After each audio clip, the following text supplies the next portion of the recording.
Guys, good Monday afternoon. My name is Jerry Miller, and welcome to the I Love CVille show. It's good to be with you. We are live in Charlottesville, the Commonwealth, the country, and the world on the I Love CVille network. Today's program, very strong. We've lined up a good one for you. If you could, give the show a like and a share anywhere you're watching. Welcome Susan Payne Boyles to the program. Barbara Lundgren, hello, our friend. Jesse's watching the program. She did a fantastic job on the show a couple of weeks back. We have a local business that's been sold to a Richmond-based venture capitalist. We'll lead with that. Charlottesville, I touched on this briefly on Friday. I should have spent more time on it. Charlottesville City is considering shutting down public parks.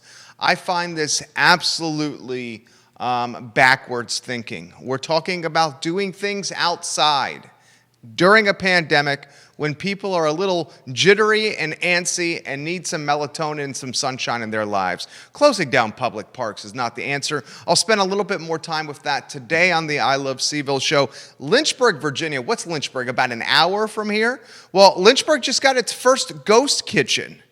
And Lynchburg's first ghost kitchen, I think, is going to have some success. I'm going to relay the story of Lynchburg, Virginia's first ghost kitchen to you, and we'll analyze how Charlottesville or Central Virginia may need to consider a ghost kitchen concept themselves today on the I Love CVille show. More bad news for New York City real estate. We'll take a glimpse at Billionaires Row in the Big Apple and how homes and condos and apartments that otherwise were selling for $40 million on Billionaires Row in New York City are now 20 to 30% reduced their price tag from just 2 to 3 years ago, as New York City real estate is undoubtedly the most precarious and vulnerable of any in this country. We'll take a glimmer and a glimpse at a piece of property in Charlottesville. It's got a list price just under $1.9 million, right off the downtown mall. We'll give you an idea of what $1.9 million does in Charlottesville around the downtown mall. Francesca's, you know him from Fashion Square Mall. Francesca's, the retailer, closing more stores nationwide. We will welcome Matt Wilson to today's program. He's the executive director of SOCA. I've said it on this program many times. SOCA's influence is felt across Central Virginia. I've said this as well many times. I think Albemarle County, its leadership, Charlottesville, its leadership, should work in conjunction with SOCA to host a regional soccer tournament of tremendous proportions. I grew up in Williamsburg, Virginia. I played travel soccer for the Williamsburg Soccer Club. Richard Butler, my soccer coach, and one of the things I remember from the Williamsburg Soccer Club while traveling as a center midfielder for the Blast was going to Charlotte and to North Carolina once or twice a year to play in regional soccer tournaments that would attract participants and their parents from a mid-Atlantic wide area, a mid-Atlantic wide net. Why don't we have a tournament of this caliber in Central Virginia, especially with the University of Virginia men's and women's soccer teams right in our backyard? We'll talk with Matt Wilson about COVID as well, his new field house that they've built in conjunction, I believe, with Martin Horn. A good interview lined up with the executive director of SOCA in about 17 minutes. We will also welcome Keith Smith to today's program to take a look at real estate. We have what? Good night. What's today's date?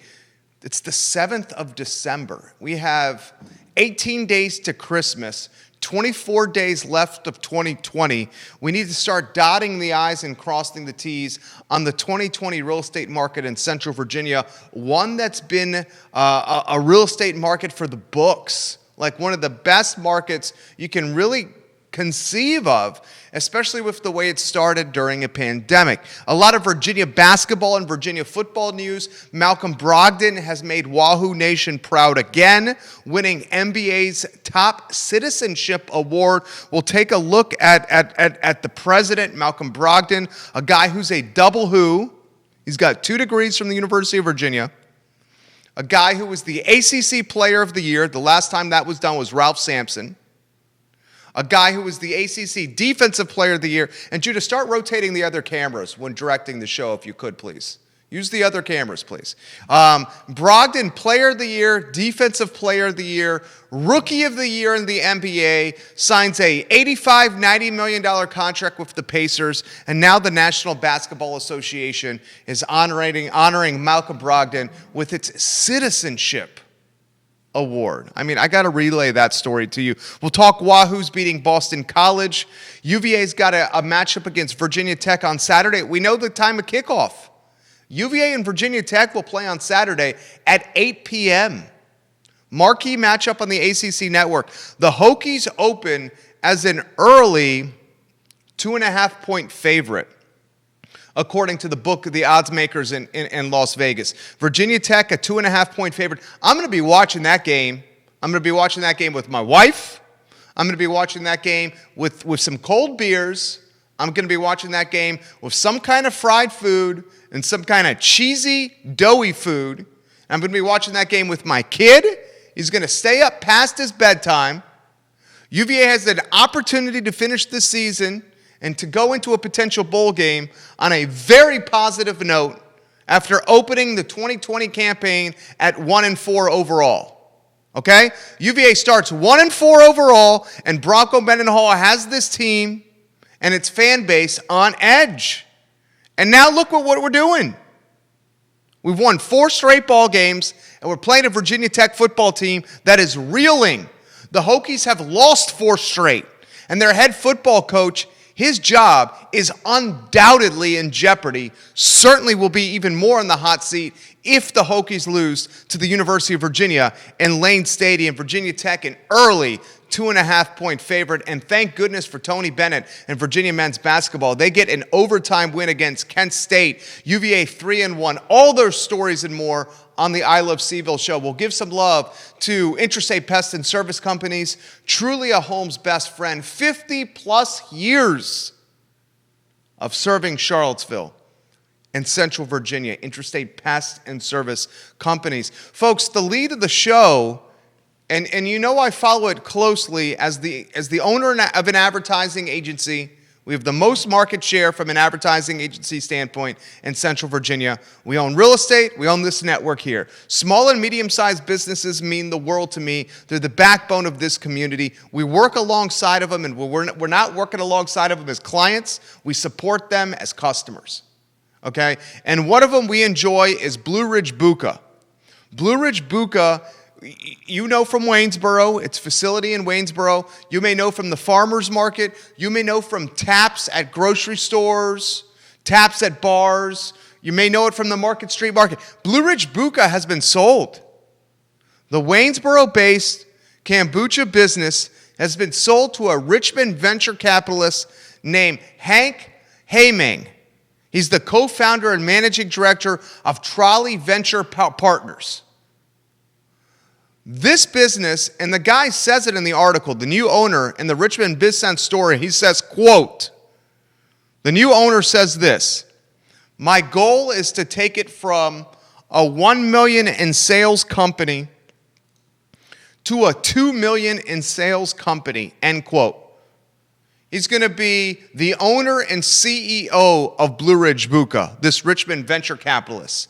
He's going to open a Richmond facility to complement the Waynesboro facility. His plan is to up distribution and to up point of sale from a tasting room or retail standpoint. Couple of things before we move to the next story. First, I was surprised to see the new owner, who's a kombucha fan. He says it in the story. I was surprised to see him be so aggressive with the projections. I love his aggressiveness. I mean, you shoot for the stars. If you miss, you land at a very respectable target. But going from 1 million to 10 million is aggressive. And props to the original owners and founders, Kate and Ethan Zuckerman. Kate and Ethan Zuckerman created a brand, launched a brand at farmers markets. Literally, we're in grocery stores around the area offering kombucha tastings.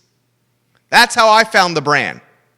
They built the brand from scratch, and it's doing $1 million in sales, and they sold it to a Richmond venture capitalist. That's the American dream. That is the American dream right there. And that's why that's the lead of the story. The second story in today's program is something that I regret not spending more time on Friday. On Friday, I'm hearing from my friends inside City Hall that leadership in this community is contemplating the closure of public parks and facilities. Think skate parks. Think tennis courts. Think soccer fields, baseball fields, football fields, softball fields. Think places we go that are outside, places we go for exercise, places we go for sunshine, places we go to get an escape from everyday life, which has undoubtedly been made much more stressful due to COVID-19. Outside places. On Friday, I'm hearing from my friends, about a block from our studio, Jerry, the buzz in the building is city leadership is going to maybe close public parks. I'm like, come on, they wouldn't do that. You want people to be outside during COVID. Public parks are good. Why would we close public parks in COVID? That's like an oxymoron, closing public parks in COVID. Parting is such sweet sorrow. Come on. And then today, I hear again, and today, I read in the newspaper, City Hall contemplating the closing of public facilities. Now I'm going to spend a little more time on this. I cannot think of a more ass-backwards frame of thinking than closing public parks during a pandemic. We want people to be outside. Why would we discourage them from being outside? Next, let's talk about the socioeconomic aspect of closing public parks in a city like Charlottesville. Who do we think closing of public parks will impact the most? Is it the folks that have memberships at ACAC or the folks that have memberships at the Boar's Head, Farmington, Spring Creek, Greencroft, Glenmore, the YMCA? Is it the folks that are paying to be a part of VABA, the Virginia Basketball Academy, Ben D'Alessandro's fantastic basketball league? No, my friends. Those individuals and those Charlottesvillians and Central Virginians will have a place to be outside and to play and escape from COVID. The closure of public parks impacts the folks that don't have the disposable money to pay their way into activities, athletics, and stuff that gives us an escape from COVID. Don't do this, Charlottesville City Hall. You're only hurting the folks that can't afford to pay to get involved with things. It's bad thinking. Our next headline comes from Lynchburg. I'm excited about this, and I'm excited about this for a number of reasons, because I think this would have a lot of potential in Charlottesville. Lynchburg, Virginia just got its first ghost kitchen. All right, so here's the nitty-gritty. It's in downtown Lynchburg. There is an opportunity. The owners, I'll give you the broad strokes. The owners of the ghost kitchen have created a business where restaurateurs or chefs, people who want to build a food and beverage brand, can spend $600 to $1,500 a month. Littlest is $600, most is $1,500. $1,500 a month is $18,000 a year. That's doable for a business. You go into this downtown Lynchburg ghost kitchen. There essentially are 4 stalls in the ghost kitchen. So the ghost kitchen can accommodate 4 different entrepreneurs, 1 entrepreneur with 4 different concepts, 2 entrepreneurs with 2 different concepts. You get my drift. So for $600 to $1,500 a month, you can use this kitchen in downtown Lynchburg as your epicenter to create food, cook food, Get the word out about your food through Instagram, Facebook, Twitter, YouTube, email, word of mouth, direct mail, however the hell you want to do it. You get the word out. And you say while getting the word out, from Friday night from 5 p.m. to midnight or 5 p.m. to 10 p.m. because the governor doesn't allow you to sell, I guess it's booze after 10 p.m. Just say, from Friday night from 5 p.m. to 10 p.m. in downtown Lynchburg, Jerry's Hot Chicken will be selling Tennessee-style hot chicken at this location for $10 a sandwich plus a side and a soda. It gets me thinking, this concept does not exist in Charlottesville. And correct me if I'm wrong, but I know the area extremely well. This concept doesn't exist in Charlottesville.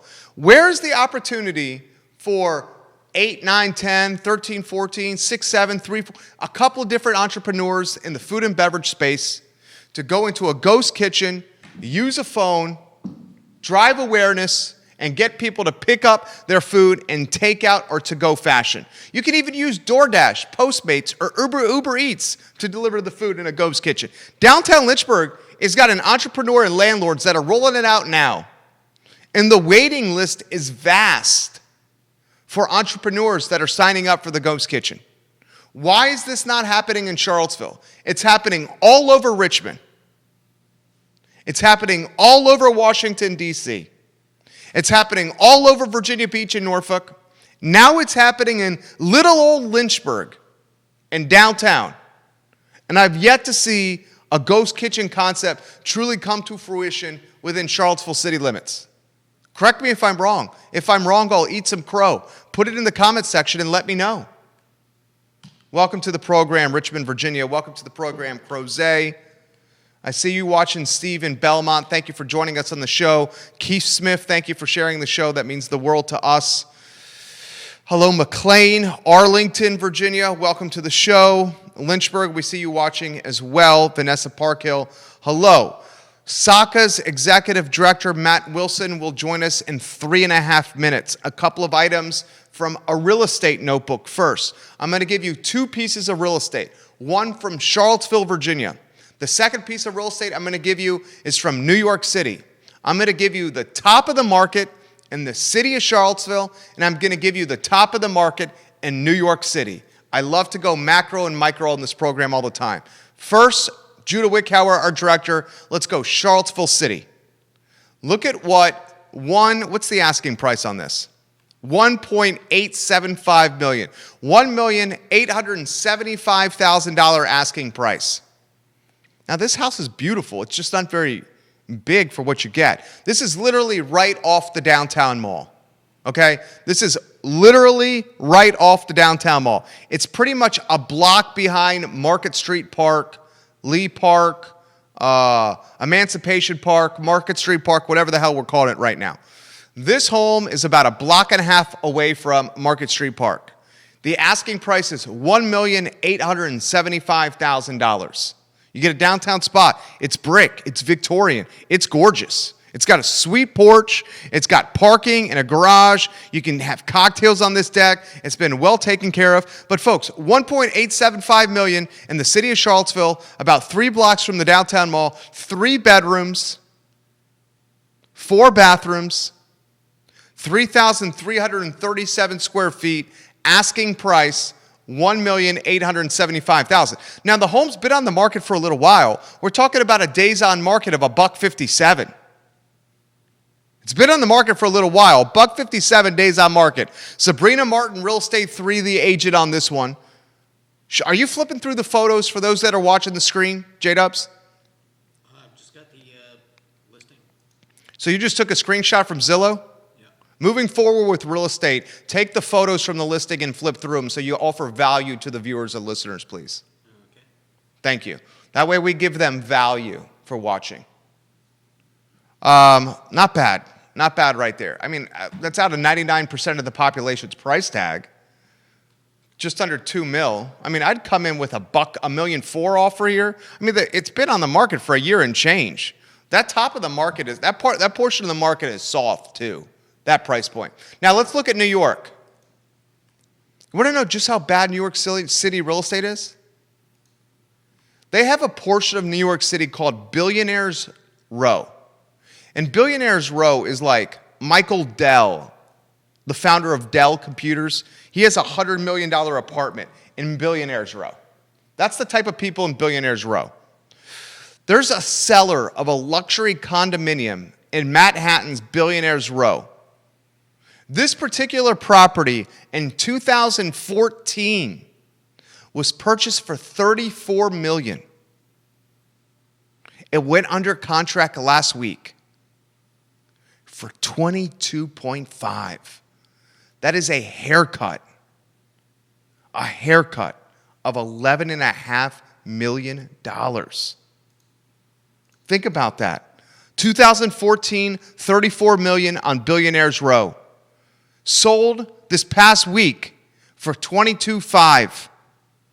It's a snapshot of how New York City real estate is absolutely crumbling. In fact, apartment sales in Manhattan fell 46% in the third quarter alone, with average prices dropping between 5 and 10%. Be fortunate we live here in Central Virginia. We're all taking a hit. We're all suffering. We're all stressed. We're all vulnerable. We're all uncertain. We all want this most of us want this damn vaccine to come out. Most of us. At least the real estate's not plummeting 46% quarter over quarter, year over year. We have insulation and some economic protection in Central Virginia for a number of reasons, and we all know why.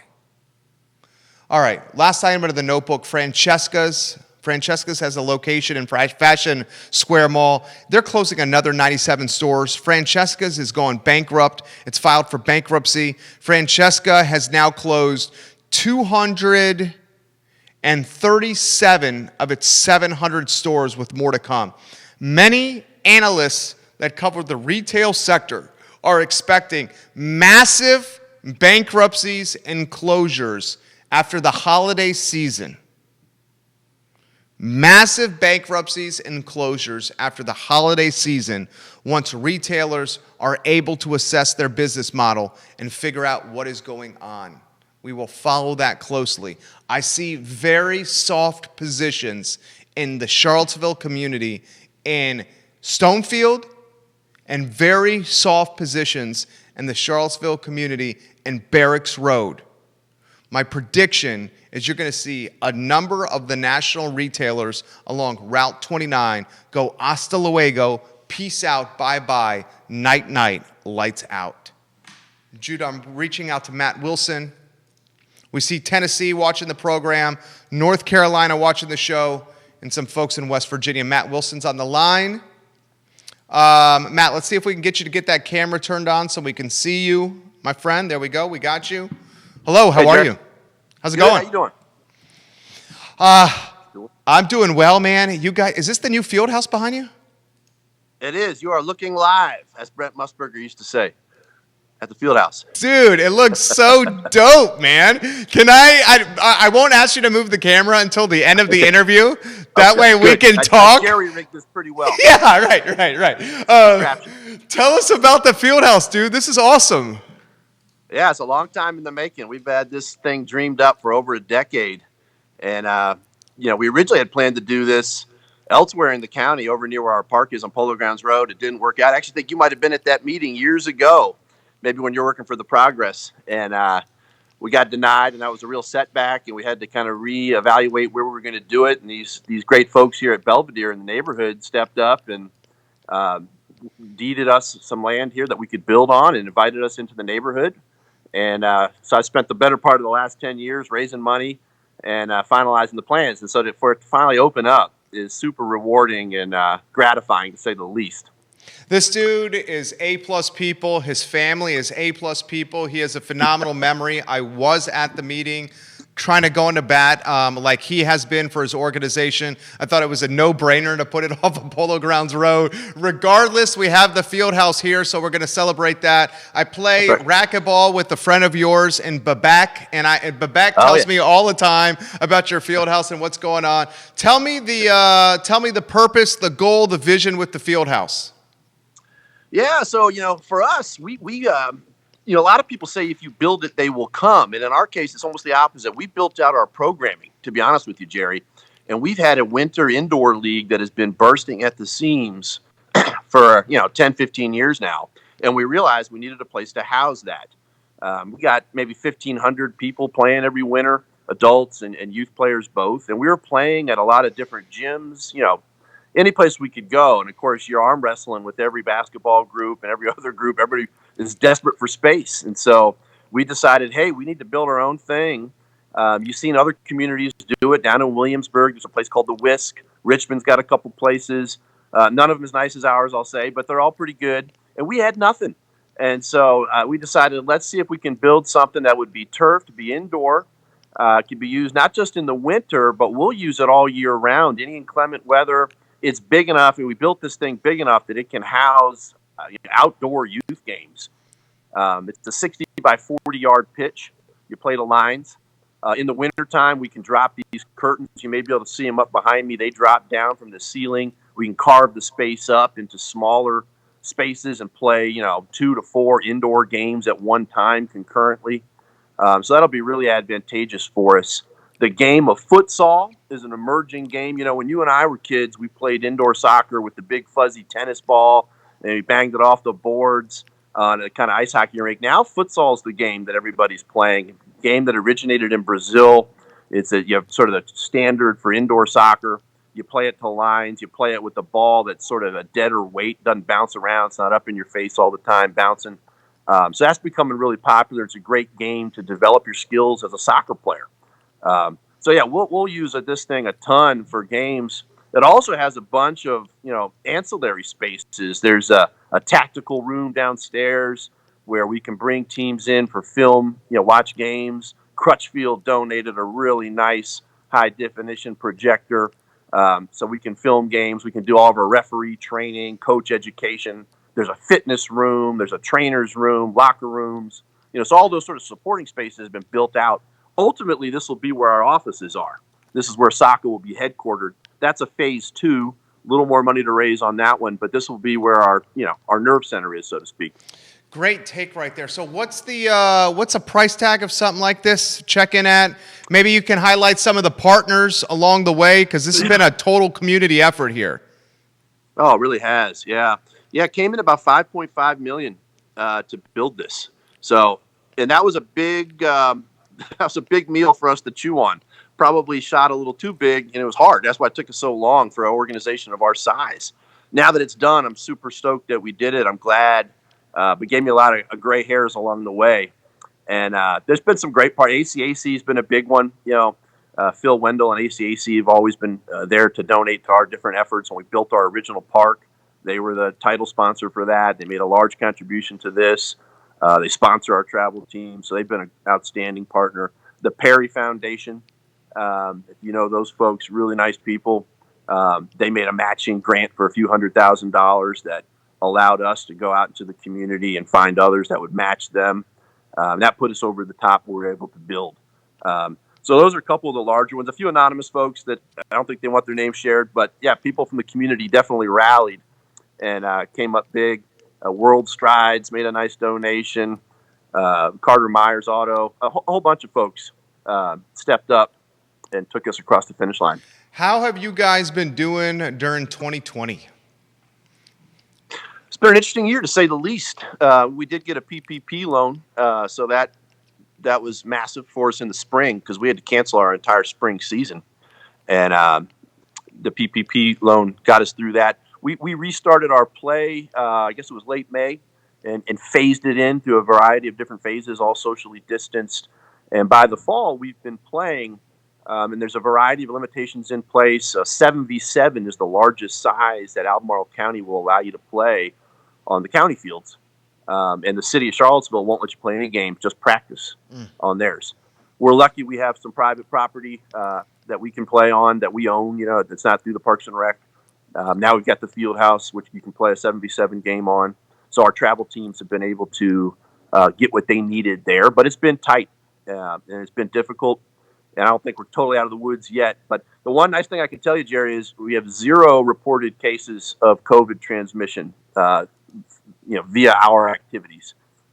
Several of our players had it, but they didn't receive it from SOCA activities. They didn't give it to anyone as far as we can tell. So that's something, I'm knock on wood, I hope it stays that way. It's a nice thing to be able to say 6 months into this. I'll throw this to you, anywhere you want to go on this topic. I grew up playing sports just like you. Soccer was my favorite. I mean, this is a type of sport, especially done outside. I've got to think this has got to be like tailor-made for what we're going through, man. I mean, it's like, let's get kids out of the house. Let's get them running around when they don't have gym class at school. Let's give them a chance to be with their friends outside playing the sport. I mean, why can't we play the sport here? Yeah, it seems like a no-brainer to me, too. It's a healthy activity. I mean, you need to be safe. I'm not trying to dismiss the virus at all, but if you take precautions, right, and you're keeping yourself distanced, you're masking up, halftime, pregame talks, those types of things you got to be careful with. But the gameplay itself, now, we've been running 6 months. I don't want to say that I've got like an official scientific study with a control and all that, but it's a little bit more than anecdotal evidence that it doesn't seem that this is a large vector for spreading, at least the outdoor play.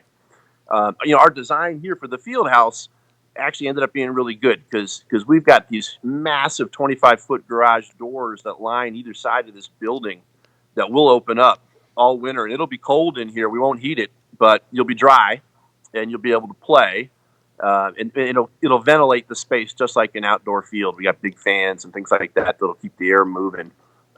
So we had our first tournament in here Saturday, Sunday. We just got finished with that. We had our end of the season recreational, the Frostbite tournament, we call it. And those kids were loving it. They had a great time. And we kept everybody safe. And it's just, part of what we're dealing with right now. 2021 next year. I mean, it's so important for like every industry in the whole world after what we've been through. I've got to think 2021 is a critically important year for SOCA as well.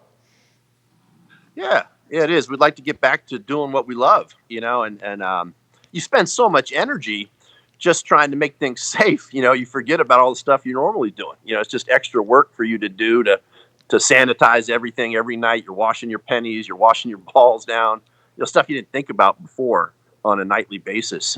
Setting the park up properly so that, we're putting dots down every 10 feet, so people know where to stand when they're watching the game, and limiting the number of spectators. Right now, the governor's order is 25 spectators at a game. And so, you're counting heads coming in and trying to obey the rules. But to get all that behind us and get back to doing what we do and get our numbers back up, we're not as large as we were. A lot of people opted out, which is fine. But, they have to do what they think is, right for them to be safe. But hopefully we'll get past this. People feel comfortable playing. The people who did play, I'll say, almost universally thankful, and will come up to me and tell me, hey, this is the most normal part of our year. Is when we come out to practice or play a game. It's the only thing that feels normal, with all things going on for school and those activities. So it's nice to be something that people look forward to and gives them a little normalcy. And as you pointed out, a healthy activity, get some exercise, get outside, get your stress out, that type of stuff. That's literally how I feel when I play sports in 2020, like what he just said. It's like the most normal thing I'm doing now. All right, last question for you. I've been pushing this so hard here. I don't know what we need to do. I remember growing up with the Williamsburg Soccer Club, we would go down to North Carolina twice a year for these huge, awesome regional soccer tournaments. Our parents would come, the kids would come, brothers and sisters, stay in hotel rooms. We would go out and support the community, spend dollars locally here.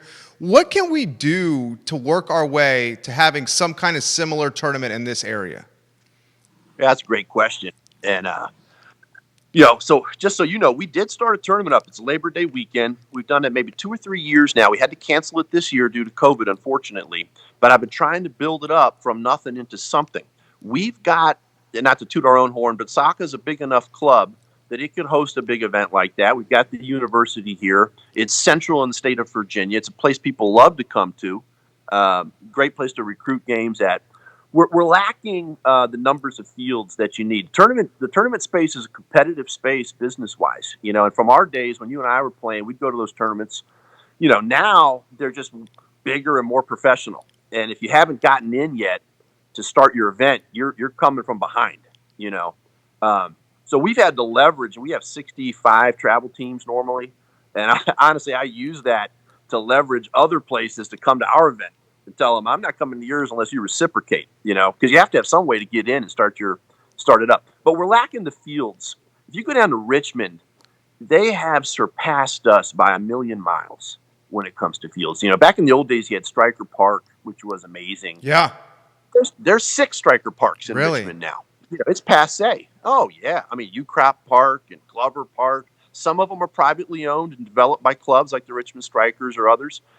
Others are public, There was a big, it's called River City Sports that started up a few years ago and they actually went bankrupt, and then it got deeded to Chesterfield. So they landed with like the largest turf field complex in America. Like 18 turf fields there, all lit. We have nothing like that. So when we host people here, we don't look great by comparison when it comes to where we're going to put you to play.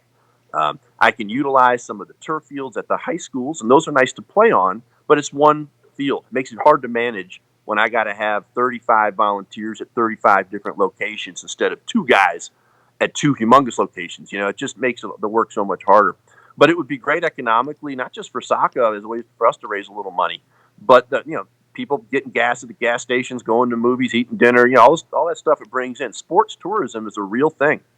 And there was a great article a year or two. Richmond figured that out. That Richmond's got it figured out. They bring in field hockey, lacrosse, football, soccer. Every weekend there's something going on, and it's durable. The virus is a little bit of a silver bullet for everything economically, but it's pretty durable. People are going to take their kids to these activities. They're just here to stay.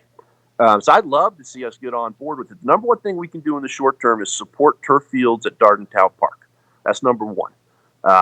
I got brought in a couple years ago. Albemarle County did a field user group survey, and they kind of asked everybody, hey, what do we need?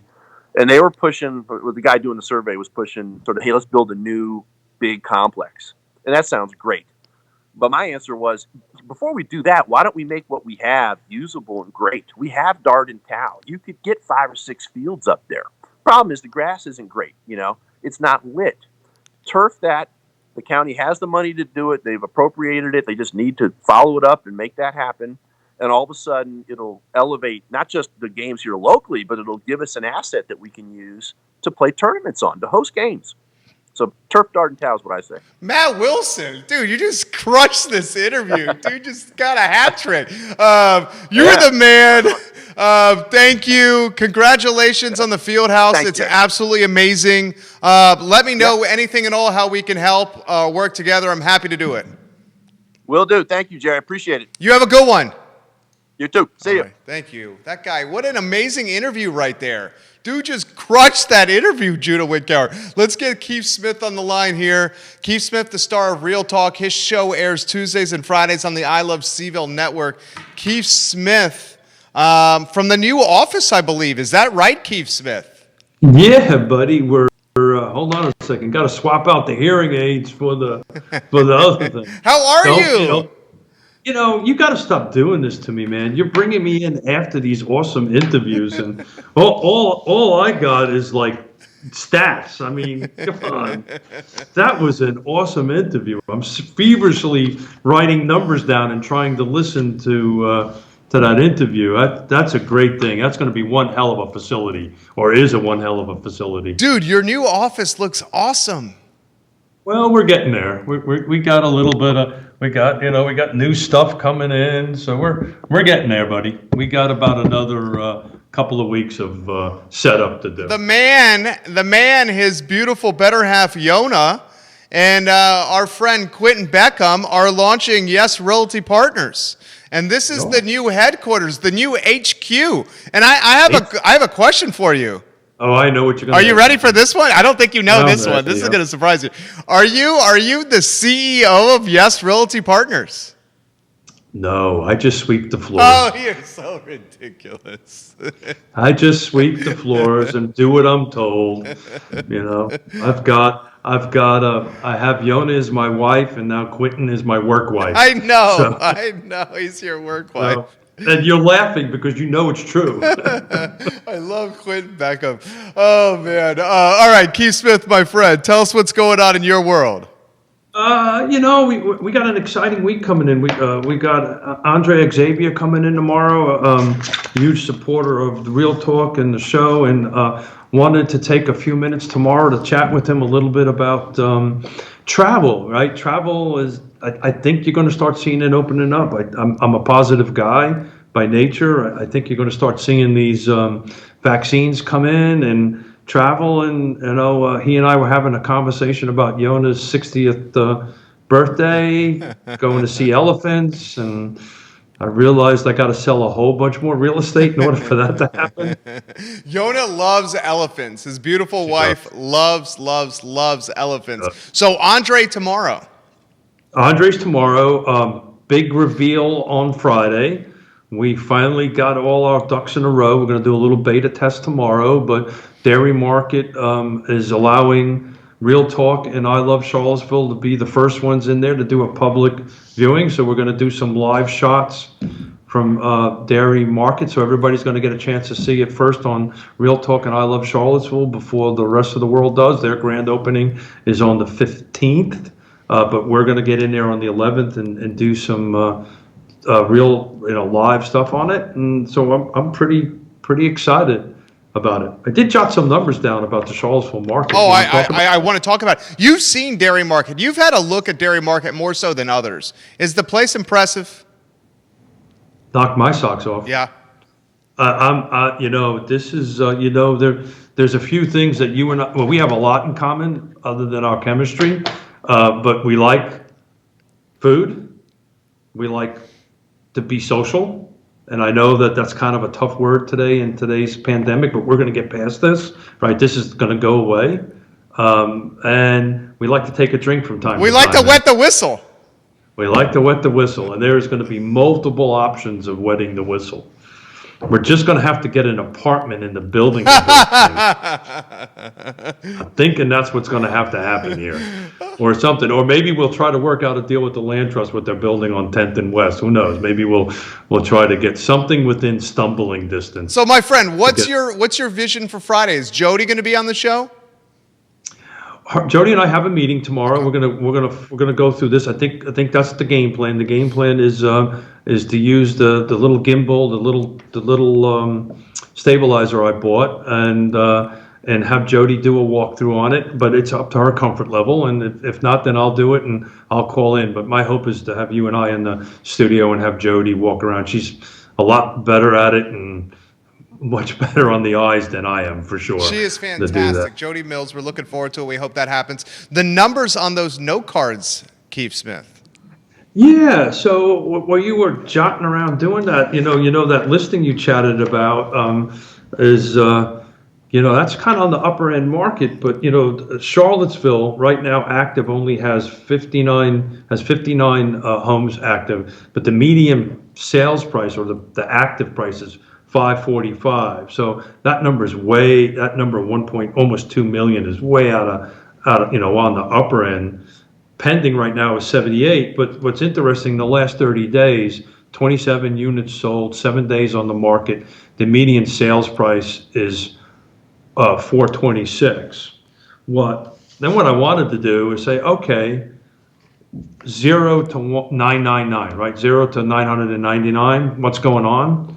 The median sales price for that range is 380. You go over 999, and by the way, that was 8 days on market. You go over 99, over $1 million and up. There's 25 days on the market. Median sales price is 1.5 million. It's a huge delta, huge difference. The bottom line is the reason that house has been on the market. Price tag. Is price tag. Yeah. It's a gorgeous home. I've actually been in it. It's a gorgeous home. The buyer pool for that's about so this slim. much. But when you look at when you look at something like Fluvanna County, right? Fluvanna County, the last 30 days is 8 days on market, 36 units sold, and the median sales price was 252. So the sweet spot clearly is this 200 to a $500,000 range. Anything above that takes a little bit more time. Are you surprised? You mentioned the 25 days on market for the inventory above $1 million. 25 DOM is not bad for that price point. No, that's not at all. But that home has some unique features to it, and I think that has a lot to it. We talk about this all the time, right? Right price, right location, price, features, and condition, and then timing. Is it the right timing? But we're inventory is short. We keep on talking about that on the show, and we'll keep on talking about it on the show. But it has to meet those 5 things. If it doesn't meet those 5 things, it potentially stays on the market for a substantial period of time. The guest you welcomed on your show Friday, Caitlin Mancini, said, and we agreed, and I wanted to go down this road with you, that the spring market was going to be right out of the gates in 2021. How do you see that playing out?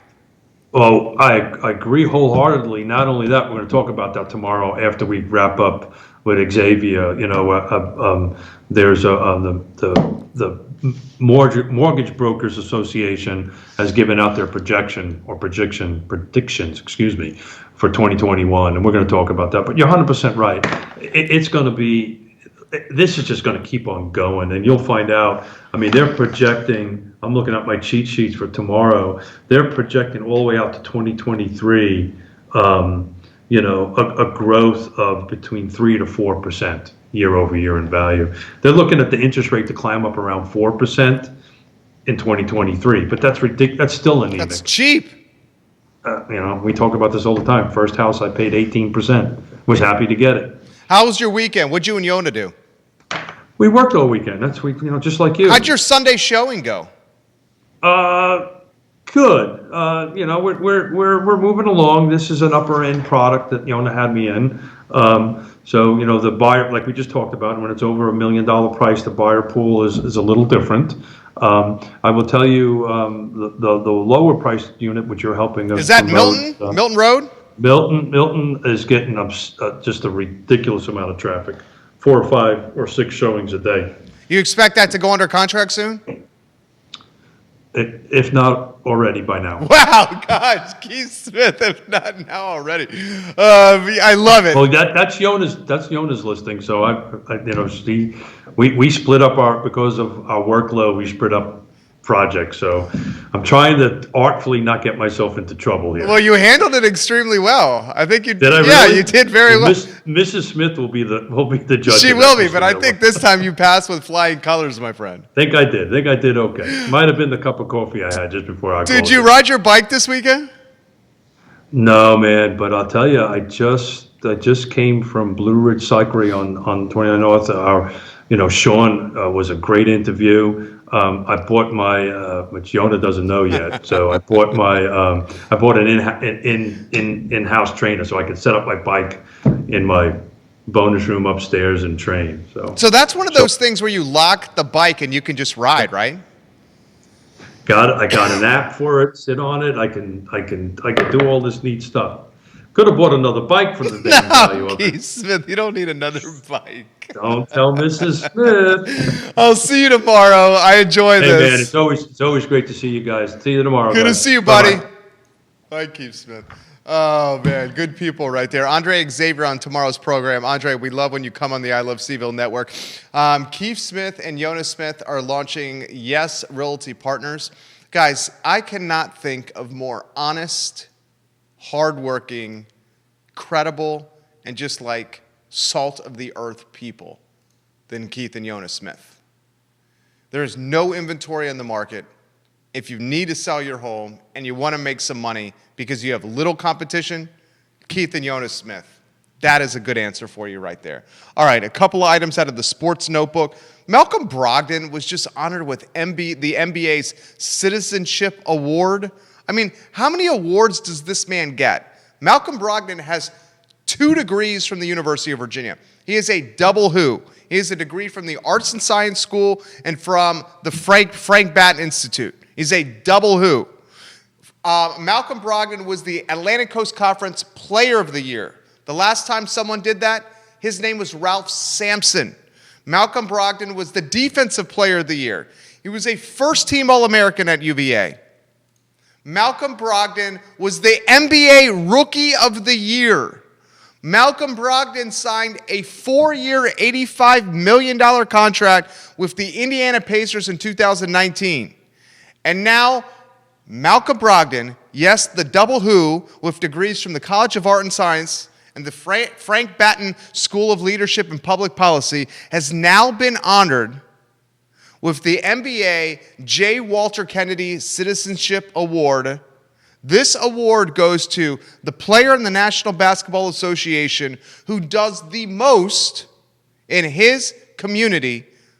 Malcolm's being honored for his commitment to education, gender and health equity, and his support for criminal justice and voting reform. I'm going to close Malcolm Brogdon on this. Most people in their lives, they peak when they're the ACC Player of the Year. Most people in their lives peak when they get drafted in the NBA.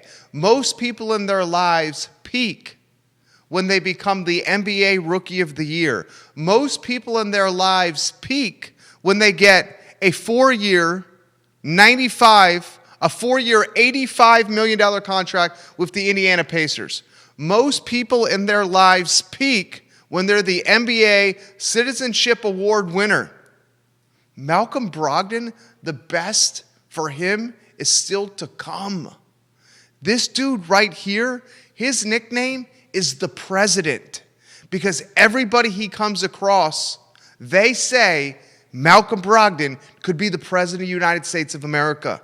This guy's a rock star, and he's a fantastic representation of the University of Virginia. Congratulations, Malcolm Brogdon. 3 more items before we get out of here. UVA beat Boston College 43-32. Brennan Armstrong, my friend James Watson, who watches this program, made the comparison to Brennan Armstrong being almost a poor man's Tim Tebow. You are seeing those comparisons come to fruition every single Saturday. This Virginia football team is 5-4 on the season, 4-4 in the ACC. They travel to Virginia Tech, where they will face the Hokies on the ACC network in the marquee matchup on Saturday night, an 8 p.m. kickoff. The Hokies are a 2.5-point favorite, early 2.5-point favorite. UVA should have played Florida State 2 Saturdays ago. If they had played Florida State 2 Saturdays ago, they would have been 6-4 overall and 5-4 in the conference going into that Virginia Tech matchup. This team started the season 1-4, UVA. They've won 4 straight ball games. 4 straight. Bronco Mendenhall, as good a coaching job as he has done in his career. Virginia Tech, it's a tale of 2 teams. The Hokies have lost 4 straight. Their head coach on the hot seat. Their quarterback position in shambles. It's 2 different teams. Commonwealth Cup, 8 o'clock, ACC Network. South Carolina has hired Shane Beamer. Frank Beamer's son is the new head football coach at South Carolina.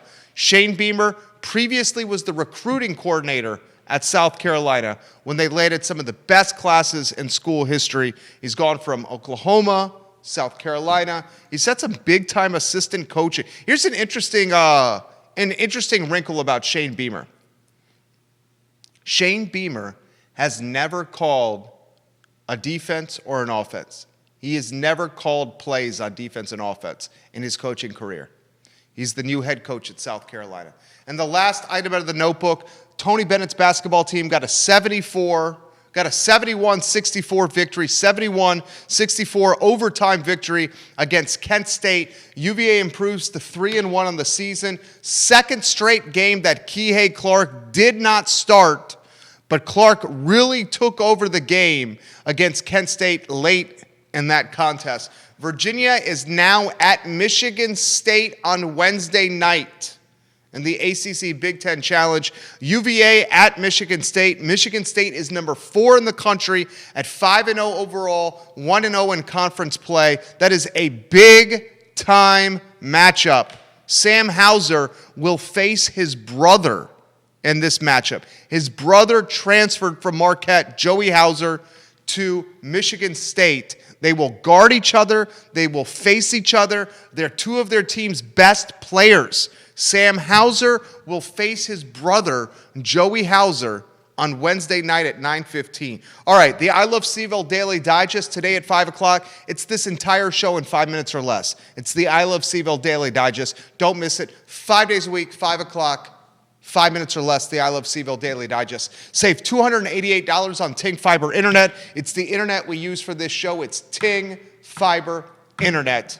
You can save $288 only through ilovecville.ting.com. Only through ilovecville.ting.com. Things to do in CVille. This segment sponsored and influenced and encouraged and really put on my radar by Kelly Lewis, who watches this program all the time. Things to do in CVille.